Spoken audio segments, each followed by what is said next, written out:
Hello and welcome to the Rejuvenated Woman podcast. This week's episode, I have a man that I've known for about 25 years. He is a level 4 CHEK practitioner, that's CHEK, and CHEK faculty member. He has been working in the fitness and health industry for well over 30 years. He has held the position of a Fitness First personal training development manager, where he trained the personal trainers throughout Australia. He's an international presenter, and he's also my husband. Welcome, Donal Carr. Thank you, Cathy Donal. I'm really happy to have you on the Rejuvenated Woman podcast. I know I'm interviewing most women, but I think that you have so much to share, and what we see with clients coming in with the pain and the management they're experiencing or what they need to do. So first, I would like you to let our listener know, what is a CHEK practitioner and why is your practice and the way that you work with people different to the likes of a personal trainer, a strength coach, a group fitness trainer, osteo, physio? Okay. Well, I suppose the joke is, only CHEK practitioners know what CHEK practitioners are. So, it's very small field, but they're basically people that work on the corrective field, and we look at all aspects of that. Generally, people come into the CHEK field when they've already done fitness or some other qualification, exercise physiology or sports science, and they've already been working in the industry, and they're looking for a system that helps them to approach some of the more complicated clients. So that's where I got into the CHEK program. It's obviously evolved, and when I was a student, it took on another couple of steps, and Paul and the faculty have changed that, and we broadened our student base and went more international. What I do differently, I am a qualified personal trainer, gym instructor, all the things you said, strength and conditioning coach. But what I do is also, that's what's different, is look at the bigger approach and put all those aspects or those fields together, and not just be biased to one, like this is the way we do it because I'm a physio, or this is the way I do it because I'm a chiro. So we work with those professions in rehab and in the holistic field. It's putting those aspects of maybe the nutrition, the gut health, the visceral-somatic stuff, the nerve crossovers, or we work on the mental, emotional, the psychological aspects, the programming, or we start to work with the physical aspects of rehab exercises. A lot of physios, chiros, and osteos don't spend a lot of time on rehabilitation exercises. They learn different techniques to reposition joints, and then there's a stopgap between the client getting fully out of pain and fully back to normal activities, hobbies, and so on. So there's usually a period where they have to do some kind of rehab. And that's where we step into that market gap, where we're the specialists in that field. So my point of difference is I go through nutrition, mental, emotional, all aspects of, your ergonomics, how you sleep, how you work, your driving setup. There's a lot more aspects to what I do. I work with clients that are the challenges for other industries sometimes. I get referred a lot of people that have tried stuff for 2, 3, 4 years, and someone needs to look at some different aspects or put some of the different areas together. So that's probably the difference. Mm-hmm. And what do you think would be the most common complaint, injury, pain, discomfort, whatever's out of alignment, would be the number one complaint when someone comes to you? Generally in the world, back pain is probably the number one ailment that causes pain in people. But people come to me, most definitely back pain, disc problems, neck problems, consistent shoulder reoperations or hip, a constant re-injuring, multiple surgeries that haven't worked, or they don't want to do the surgery route. They've tried some other things. They tried the physios, the chiros, other PTs, didn't work, but nobody addressed their nutrition with that, or the proper release technique, or working with the proper professional at the right time. So I give analogies like building a house. You don't bring in the carpenter if you don't have the walls up or the foundations up. You don't bring in the plumber or the glazer to put in the windows if there's no space for the windows. So there's a time and a place for those specific tradespeople to be on job. So you have to kind of like project manage sometimes the approach.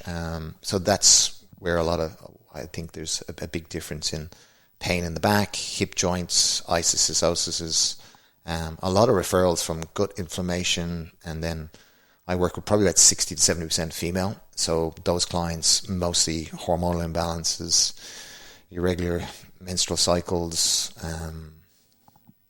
complications with birth, postnatal complications, restoring pelvic floor or lower back, complicated issues that arise from that, chronic fatigue issues, a lot of burnout over the last 2-3 years, a lot of chronic kind of what we call adrenal fatigue or burnout in the endocrine system, which comes at chronic different ailments that can be inflammatory, ischias, osises. So yeah, disruption in the gut, poor health lifestyle, poor stability programming, poor understanding of movement, and what we call balancing out the 6 foundation principles. So that's kind of the common one. It's back pain, I suppose, but I work with everybody. So you're bridging the gap. So you mentioned if someone goes to a practitioner, they get the rehab, and then they possibly re-injure themselves, and they have to maybe have surgery again because they haven't been in that space where you come into point where you bridge that gap, giving the stability and the other things to get things back into function. Yeah, and it's not just the exercise program. So there is a time there, that window that you mentioned, that, the person has been kind of given their initial treatment and inflammation has gone down, and now they've been given a sheet or some exercises to go off and kind of bring that joint muscle back up to speed, but they do or don't do it properly, or they don't have a helping hand, or someone else is not giving them some advice on their sleep, their water, and the type of nutrition that's going to be the building blocks that the body needs to repair that tissue. So whether if it's a joint injury, a ligament injury, a muscle injury, if there's inflammatory processes, if you're balancing out the hormones, they all have different protocols and different requirements. It's like, again, a building analogy. You need certain materials to do certain things. So you don't put, where you need an iron beam, you don't put a wooden beam. You need something that's strong enough. So the body's looking for collagen versus, a carbohydrate. It needs a building block rather than something like that's a fuel. So we have to kind of balance that with their sleep, their water, and those other factors can make or break their rehab program. So even if they got a great rehab program from great physios and osteos and everybody else that's out there, they also need to know, am I applying it at the right time with the right support package? And then is there other things during the day that's undermining that, like the way I sit, the way I drive my car? Is there exercise I've been doing in the past for a sport or an activity? Or am I getting back into my surfing or my golf or my tennis too early? Not realizing the type of physiology or the length of time a tissue needs to heal. For ligaments and tendons and muscle or joints, they're a very different timeline. So someone like myself can then manage that process, or a CHEK practitioner that's a high level can manage that process depending on the injury, depending on the client, because not all are equal in any profession. There's a level of experience and qualification and application and wisdom. I've witnessed many people that have come to you that have gone to other sources, have even had surgery, and this doesn't mean that it's for everyone or it's happened to everyone, and it's definitely no disrespect for other, practitioners. But I've witnessed that they have come to you, they've tried everything. I've had a back injury, and the surgeon also told me that surgery was the only way, and that he actually couldn't guarantee that it was going to be corrective. And I'm witness, so I can vouch that, I might be a bit biased, but you got me back to walking and training. When I was on my back, I couldn't walk for like 8 weeks. I had to lie on the floor on my back, and it is the raw materials. And I think just listening to you there, if someone's listening to you, it might sound, wow, that's a lot of work. But as you said, these are the foundations that are going to create a strong structure so you can do those things without injuring yourself. If you leave them out, then you're most likely to go down that path again.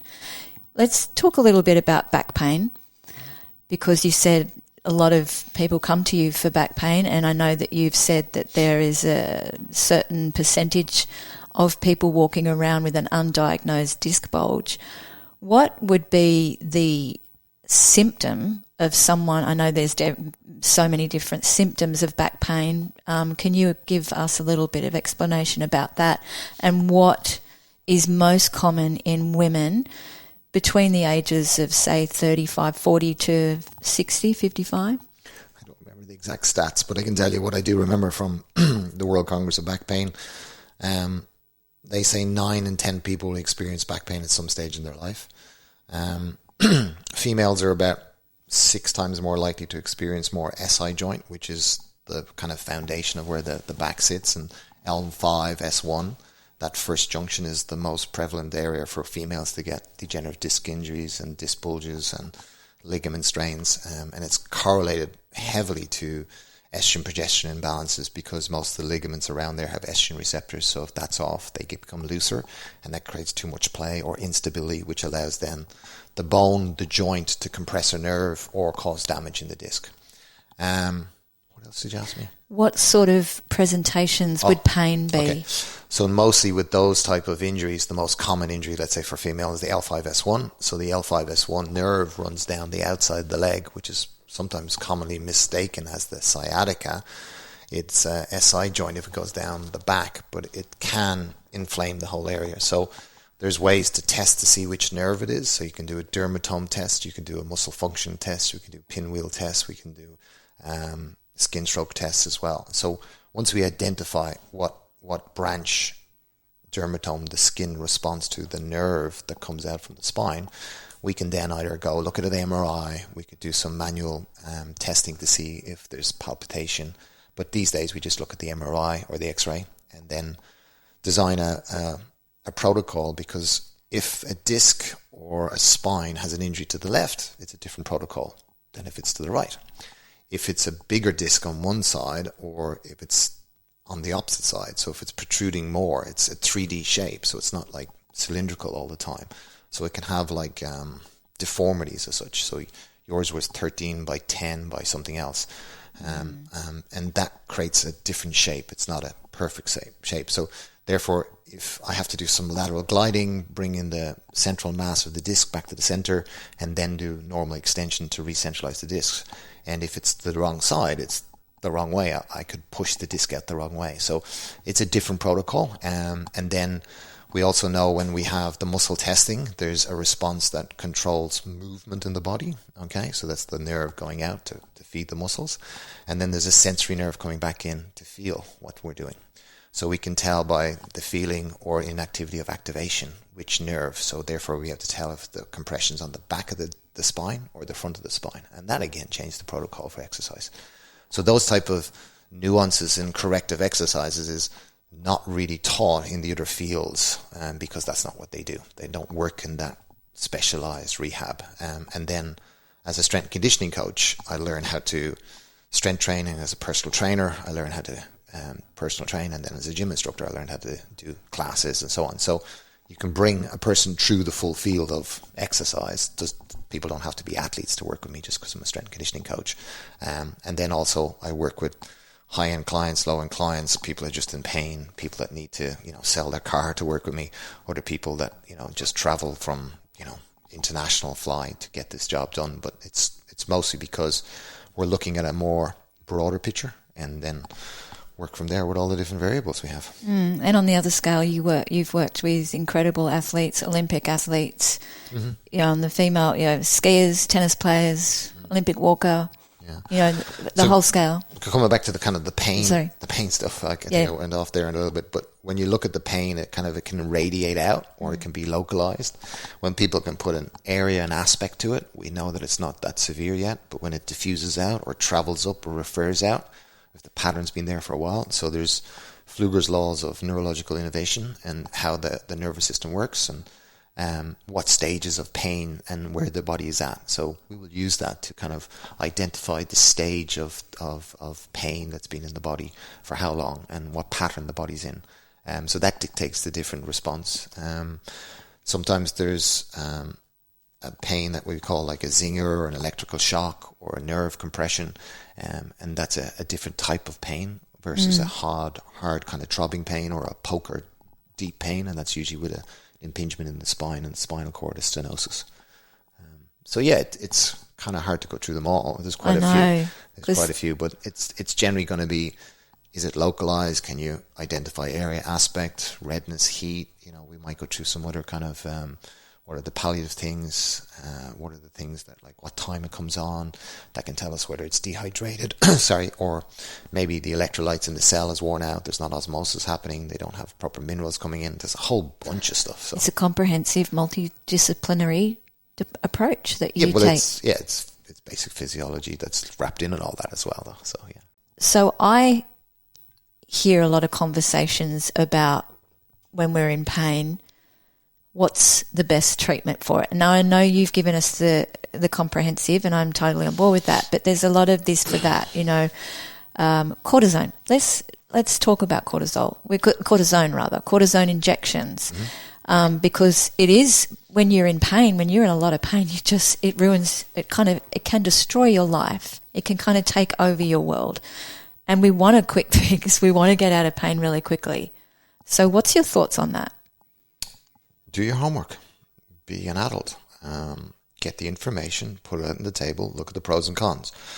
The information about cortisone injections changed about 2014 in the industry. So we were using cortisone as the number one root kind of wonder. Jab that joint, it'll bring an inflammatory process down.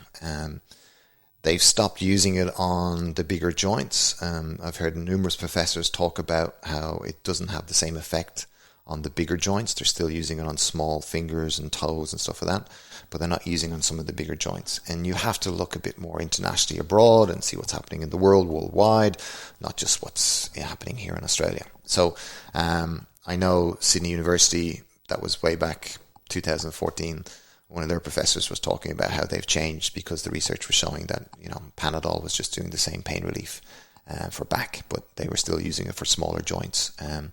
I've also had the experience of working with athletes where professional soccer players have been told to do a third or fourth injection, and they got a second opinion from a sports doctor, and they were told not to do it because it would damage the joint. You can't take cortisone into the same area for too long because it's a corrosive mechanism that breaks down scar tissue, but also has an effect that can cause some collateral damage. So they don't like to use it constantly.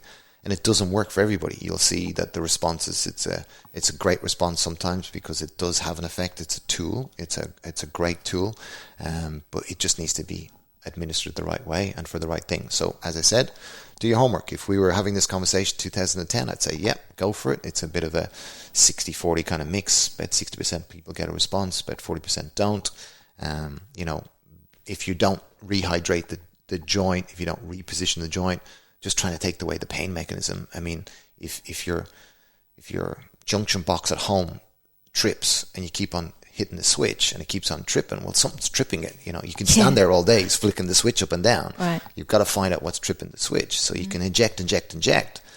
That's good because you're taking away the initial pain. But now, what caused the pain? And that's just going to happen again if we don't change things. So it can be that great opportunity to give you a pain-free window to do the right rehab and now start your program. But just because it's out of sight, it's not out of mind kind of thing, and it can come back because you're not treating the cause, you're treating the symptom. So that's what we're all about, right? Well, we talk about not doing the symptom. Treating the cause, getting to the root. Yeah, exactly. Okay, so moving on a little bit, still around pain and again around women, I have found over the years and also with clients, and I've seen clients coming to you, women, there's a kind of saying that once you are 40 fat female and shoulder issues, like frozen shoulder, that's what it was, the 4 Fs, 40 fat female frozen shoulder. Oh, yeah. Okay. And I was like, that's not my truth and that's not the truth. But there are a lot of women that tend to have these shoulder issues in this age group. Yep. So can you please elaborate a little bit more? Okay. Well, it's when you look at the human body, this is, been out there for years, the female body has a little bit less muscle mass around it. It also has a different hormonal profile. So the testosterone levels are different. And when the testosterone levels and the hormonal systems start to slow down, you start to emaciate or lose muscle mass. So that means structural support has been challenged. And as you go on, if you're not doing some proper resistance training or weight training or postural training, you're going to lose those tonic muscles and postural muscles that are holding you in place. So it's the bow that eventually breaks, and then there's a compounded problem of, the hormonal imbalances, the stress on life, and then, not having the right collagen, water, hormones. So the frozen shoulder has a direct link to the endocrine system being the glands, and we know that the thyroid and the shoulders are linked to when the adrenals get overburned and burnt out. So if you've got a young mum, a busy mum at home, 2 kids, whatever, running a business, whatever, and they don't know how to balance their life, they'll burn themselves out sometimes. And the manifestation of that is the endocrine system, the adrenaline goes up, or cortisol goes up, the thyroid kind of speeds up, and then that emaciates or burns off. So the structures burn off faster. So now you've got a stress response in the body, and when that happens, the body doesn't go through growth, repair, digestion. Sex hormones don't get produced. So if you stay in that stressed, burned out state, your body can't rejuvenate itself. So now the body's not delivering the food, the nutrition, because it keeps on running the organs as the priority. So I got to keep on running away from the line, the stress response. So we don't have time to respond and sit down and kind of look at that. So what we start to see in the body is that they build a lot of tension through the neck, and the upper traps get tight and restricted, which then brings in the levitator scap, which compresses the subocciput, drives the shoulder forward, or the head forward, the rib cage drops, the shoulder blades call forward, compresses between the clavicle and the first rib, which is the brachial plexus, which is the nerves that come out through the arm. So that will then, the stabilization system, because of age, you're losing muscle mass if you're not training properly. Hormonally, you've got that challenge as the system starts to wind down to menopause. If they've had a really stressed life, they could have early onset. And then that starts to emaciate that. And then the complicated issue, if they do have a stressful, busy life and not know how to look after themselves and put themselves first, and then they start to get that, what we call viscosomatic reflex. Then the nervous system will dump the limbic load through the upper traps, which compresses and causes mechanical problems, which then impinges the shoulder, which is the frozen shoulder. Okay, so it's very common what I see, and in conversations, and of course when you scroll through those groups on social media, which I belong to because I want to empower women. That's, I feel, my purpose. So I see and I read a lot and I hear about this for that approach. They have something going on and someone write, oh, just take some essential oils, or, acupuncture, and maybe they not have an understanding of the work that needs to be done. It might be a lot of hard work, but it's simple, isn't it? Simple, basic foundations. Can you go on a little bit more about quick fixes? I mean, we talked about cortisol. That's kind of cortisone, rather. I mean, the classic line I use, and you hear me use it all the time, and how's that working for you? So why are you sitting in front of me if you're coming to me for pain? So, yep. I mean, and that, I don't say that to shock people, but it's really just a kind of like, okay, maybe what we're doing needs a change of approach. Maybe we need to be more lateral. Maybe this isn't as easy as it sounds at this for that. Maybe this is a lot more complicated. It's, as I said, it's like someone saying, I want to be a millionaire. Well, there's many ways to do that. And what are your resources, and what are your skill sets, and what are you good at, what are you bad at? We have to look at a broader picture. And when it comes to menopause, we are looking at a quite complicated system to understand thyroid stimulating hormones, TSH levels, T3, T4, free and bound. And then there's 21, 22 T hormones. So people only look for T2 or T3 or T4, but you can look for T7, T8, 13, 14, 15, 16. And if they're all imbalanced, you're looking at a very complex soup of chemicals. It's not just if your TSH numbers are high. And then if you do a bit of research on your TSH numbers, I mean, we can't agree on this stuff yet. Around the world, Europe has a different number to America, to here. The medical boards give the numbers anywhere from 0.4 or 0.5 to 1.5 or till 5. That's a huge range to bring in your TSH numbers. And if they don't see a negative response there, they most of the time don't even investigate whether T3 or T4 is happening or whether it's the proper conversion. So again, it's a bit like taking bloods and you only took the total triglyceride number or total cholesterol and not look at the LDL and HDL ratios. And that's the number we've been using for a lot longer now than we used to look at the total number way back in the 80s. But we've learned more. And it's the same with, a this for that approach for hormone imbalance and you might get a response, but it's not the real long-term why it's happened. It is as simple as living life healthy. But to do that, that's very complicated out there, and there's many different ways to do it. People really need to have a broader approach and say, well, I need to be breathing right, I need to be thinking right, I need to have good water, I need to have good movement, I need to have good nutrition, and I got to get my sleep. They're kind of things that are non-negotiable for me. And that's what I was referring to as kind of basic foundations, right? And that only allows you to get on the field of play and play the game. That's like just turning up with your football boots to the game. Sometimes that's just enough for us. But that's, yeah. But now we're only starting. We haven't done anything now. Now you've got to do the work to redo all the stuff that hasn't worked. Sure. And it is very complicated. And it's sometimes you might get a small response from changing water because you were dehydrated in the first place, or eating better fats, or having some type of herb or nutrition that causes a catalyst response in the body that allows the liver or the kidneys to process some of the stress responses in the endocrine system, getting a good massage, hot and cold therapies. I mean, there's many ways to rebalance and reduce pain. But again, they're palliative responses. I can rub your knee and they're in support of, yeah? It's like supplements or things? For me, it's like the kids with the comfort blanket and the soother. They feel good, but it's not doing really. I mean, it's just rubbing the spot, but the knee could be caused, So when I look at the balance approach of a long-term strategy, they're looking for the short-term fixes rather than doing the long-term. And it doesn't have to be hard.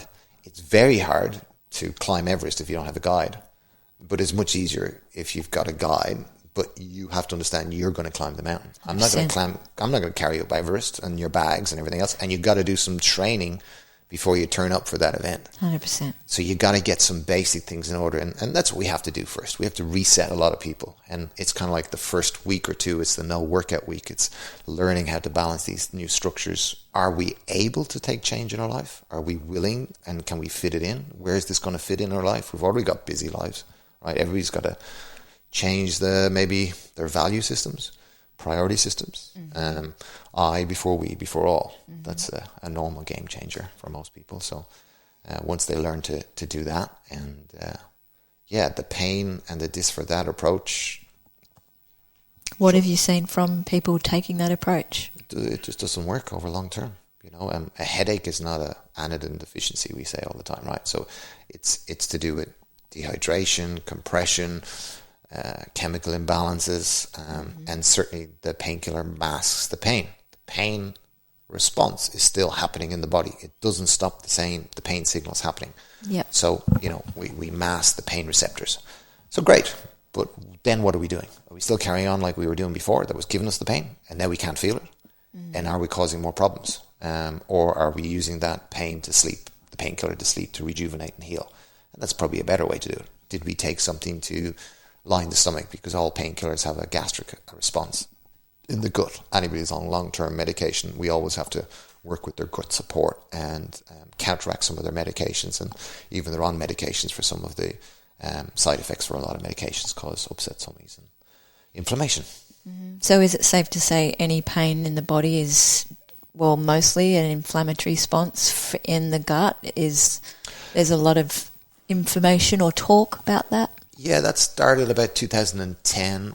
One of my colleagues, people I know, Paul Taylor, was involved in San Diego University as an adjunct professor there, and they were involved in the response to the microbiome and the inflammatory response, where the inflammatory response starts, and it starts in the microbiome in the gut.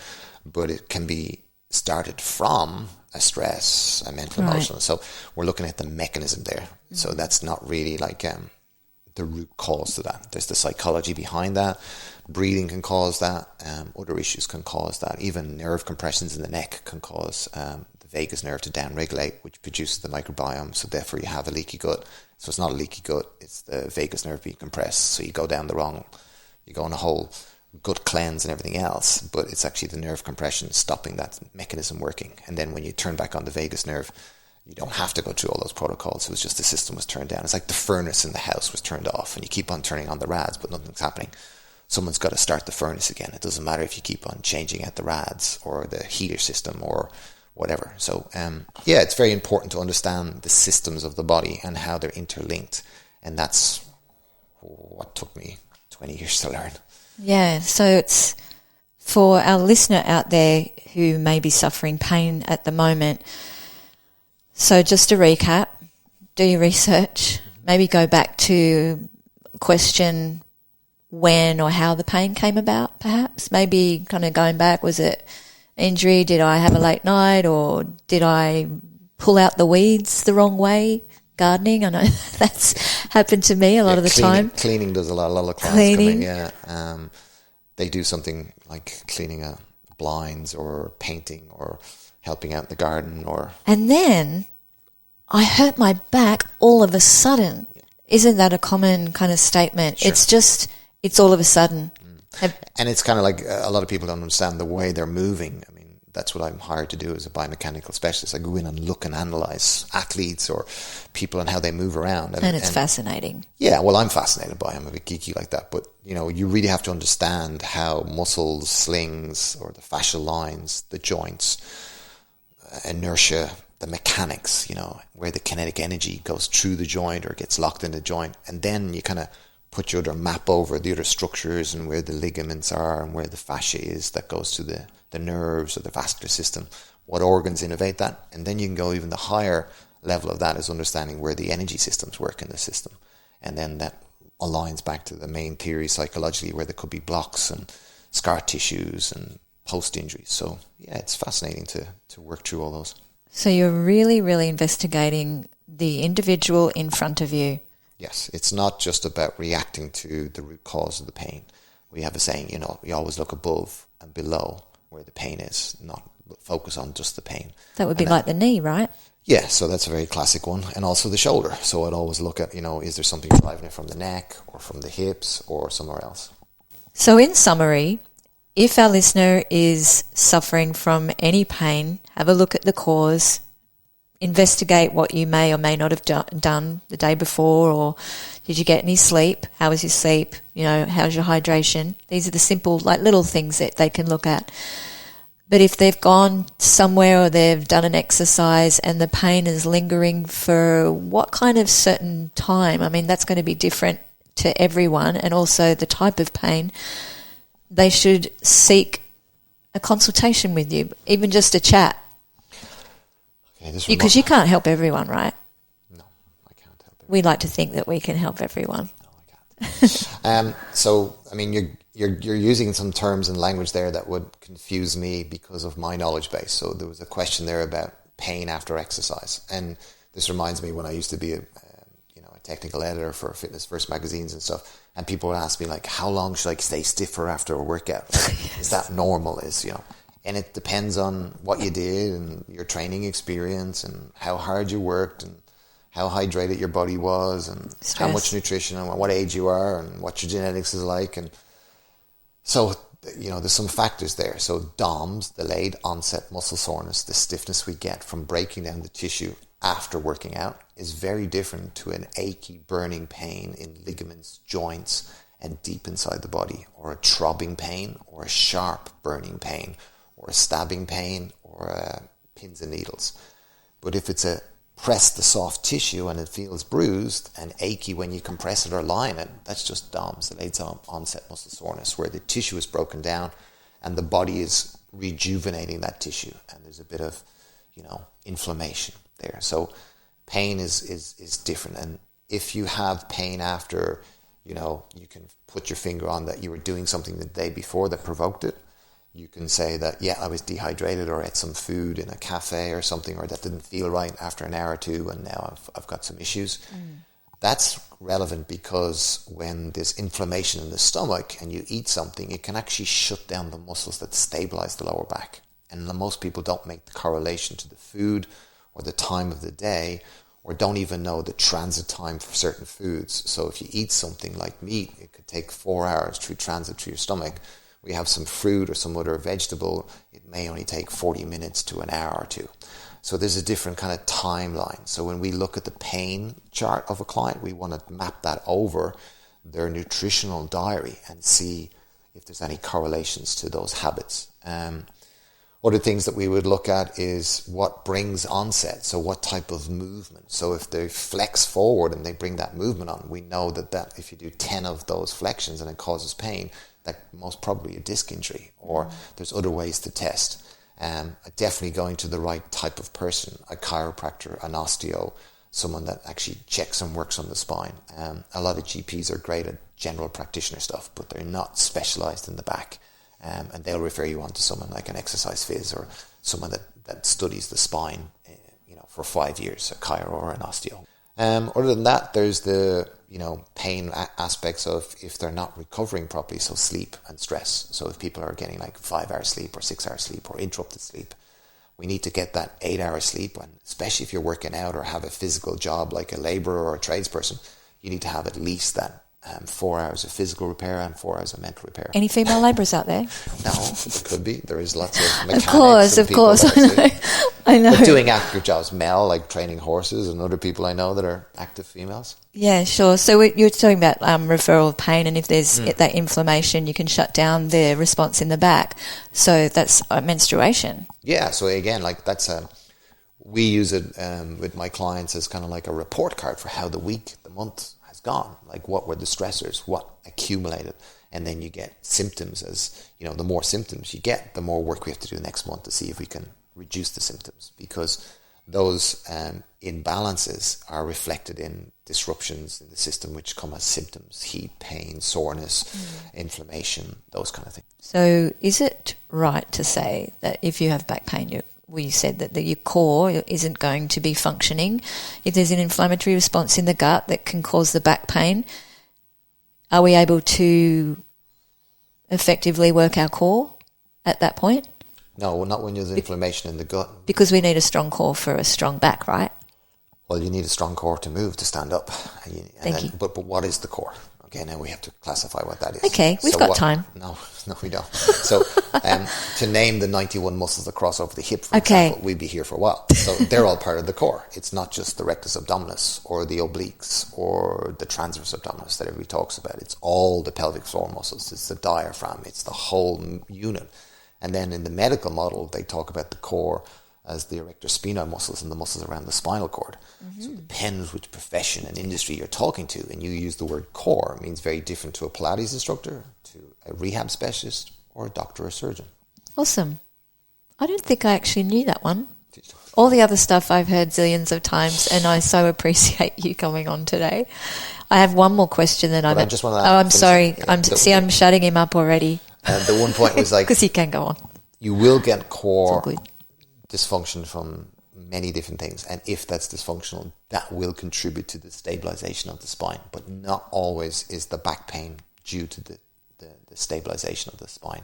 There could be some other underlying compression or broken bone or something else that is not going to be solved by just turning the core back on again. There could be some other structural issues, but yes, most of the challenges we have with any injury comes along the down regulation, or there's usually a side note to that the core or the stabilizing mechanism of the spine is not working. Okay, thank you. Cool. I hope that our listener got all that. You can hit record. There's a lot of information, and I always refer to Donal as a real technician. He has a passion, and I'm sure you could hear it in his voice. He's very passionate about his work and the human body, and that's why you obviously give a 100% money back guarantee for the clients that come to see you, right? Yeah, I work with clients that want to work to help themselves and improve their situation. But I don't work with everybody. We have a little chat before we get going and see if you're able to work with me and I'm able to work with you. So it's not a given. But yes, if you start working with me, I give 100% money back guarantee. Yeah, because you wouldn't be taking on clients that just want the quick fix. I really appreciate you coming on today. Thank you. Welcome. It's been nice hanging out with you on the couch like we do at home. Yeah. Donal and I have been running our business together for 20 years. Several businesses, but we continue to do so as well. But I've kind of branched on off on my own once I turned 50. But I do want to ask you one question that I'm asking the people that I have on as guest is, in your idea or mind, what does a rejuvenated woman look like? I don't know. A rejuvenated woman. That sounds someone that's reshaped, redesigned, and re-energized their body. Thank you. That's lovely. All right. Well, thank you so much for listening in to our show. If you have any questions in anything that Donal has shared today, please feel free to write into us and ask questions. And anything that you commented on that provides links or anything, we will put in the show notes. So, yeah, well, let's have you back in.